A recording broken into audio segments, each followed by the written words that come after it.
What's going down, folks? It's your boy C23 back with another video for you guys, and as you can see, we're about to dive into the Madden 17 franchise mode. Yes, indeed, folks, Madden season is finally here. I don't know about you, but I'm really excited to get into this. I've been waiting for a long time for Madden 17, and more than anything, I'm just really happy I can bring you guys some brand new content for the channel. Anyway, let's go on ahead and dive into this mode. As you can see, we're going to start the franchise mode using the active roster, and I'm going to pick my favorite team, the Atlanta Falcons. Now, I know you guys are going to want to see another team at some point, but for now, this is what we're going to do. So as you can see, the skill level is going to be on all Madden, game speed, normal, and I'm really not going to touch the other settings. I'm just going to leave everything set to default. And oh, the quarter length will be set to 10 minutes because I am playing with the accelerated clock on, and I am going to kick this thing off as the coach. I'm not going to be the owner. I don't want to have to deal with budgeting and moving the team and all that stuff. I just want to dive in and play.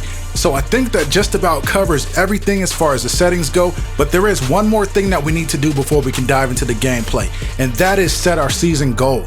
I guess Arthur Blank wants to know what our expectations are going into this season. Do we want to play it conservative and give off the impression to the rest of the world that we're not going to win that many games? Nah, I don't think we should do that. I think we can win more than 7 games. Personally, I think we can aim for 10 games and be just fine, but just to be on the safe side, let's let the owner know that we're going to win 9 games this year. It's kind of a moderate goal, but at the same time, I think that that's pretty realistic. So let's go on ahead and make that happen. Now let's dive into some gameplay. As you guys can see, today's opponent's the Tampa Bay Buccaneers. We are diving right into the NFC South Divisional matchup, and we cannot take this team for granted, folks. We need to come out here and get a W, especially when you consider the fact that each game versus a divisional opponent counts for about a game and a half in the standings. So if we want any shot at making the playoffs this season, we cannot take a L the first week of the season versus a divisional rival.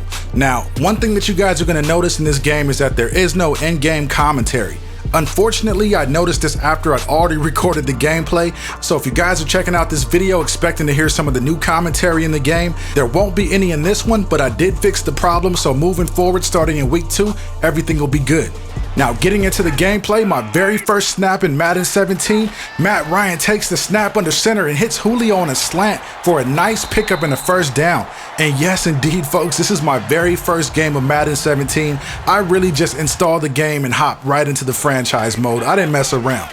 So the next play here is a handoff to Freeman, who gets tackled almost immediately after taking the handoff and goes pretty much nowhere on the play. But as you guys can see right here, check out the new presentation that EA is putting out.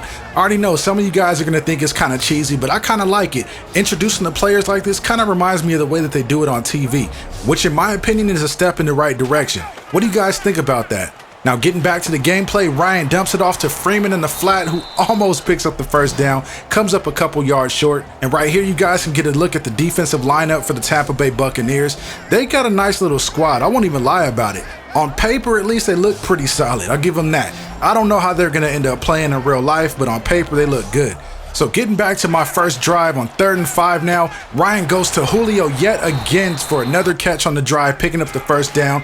Now on 1st and 10, handing the ball off to Freeman. Ooh, we took a shot right there.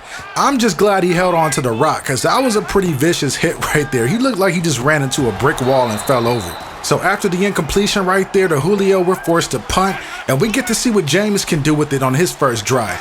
And they're going with the ground game. Martin with the handoff, and he's pretty much stuffed at the line of scrimmage. That was solid defense. Bringing up a 2nd and 8, Winston with the passing game connects with his wideout near the sidelines, and he ends up picking the first down up after a nice little juke right there.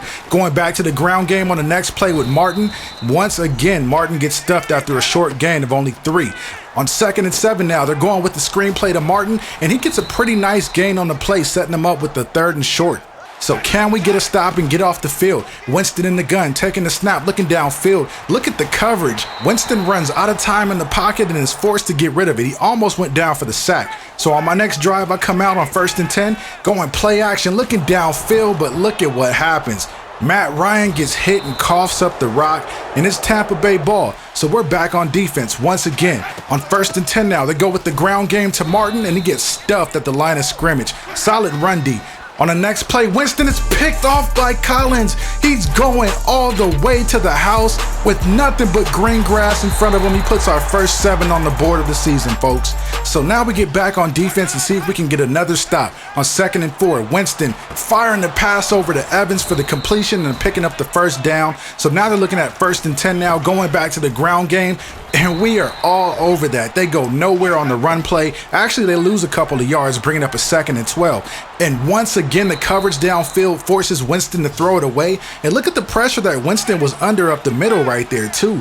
Pretty decent one-man pass rush right there. We'll take that.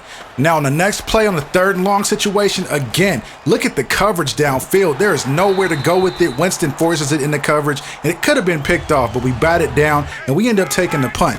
Now, my next drive is 3rd and long. Justin Hardy wide open on the sideline. Matt puts it right on him for the first down. And then on the very next play, Matt goes to Julio for a nice catch and some yardage after the catch right there, moving the chains. And we're starting to get into a little bit of a rhythm here, folks, because on the very next play, we dial up the screenplay, hitting Freeman right there. And all he needs is one block, and he is gone. Put the kids to bed. And I don't know what he just did right there, just falling into the end zone.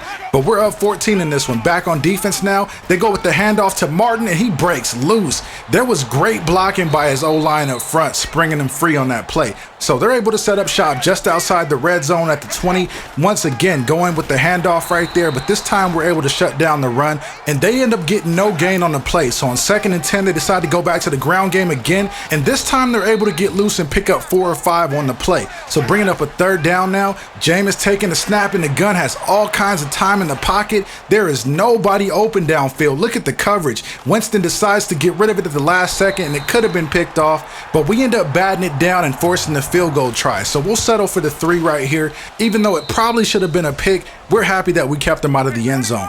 So on my next offensive possession, Matty Ice takes the snap under center, takes a 5-step drop, and has a man open. It's Julio Jones, and the pass is overthrown just a little bit.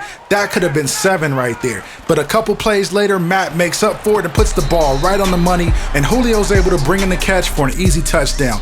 And look how close that play was right there. Matt was under pressure instantly as soon as he came out of that roll. I kid you not, folks. I was spamming that X button the entire time.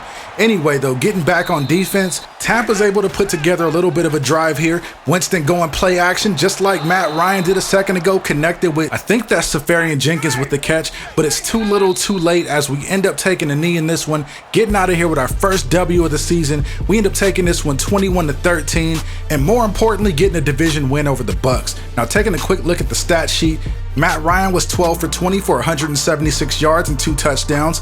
That's definitely going to improve once I learn the passing mechanics in Madden 17. Devontae had a decent game, 22 carries for 133 yards, averaging 6 yards a carry but no touchdowns. And Julio had 6 catches for 89 yards and a touchdown, and you guys can expect for those numbers to increase as well the further along we get in the season. Anyways, folks, that's all the time I got in this one. I hope you guys enjoyed the video, and if you want to see more Madden 17 franchise on the channel, go on ahead and click that like button for me right now, and I'll bang out the next video ASAP. Anyways, that's my time. I'm signing off, and I'll see you in the next one.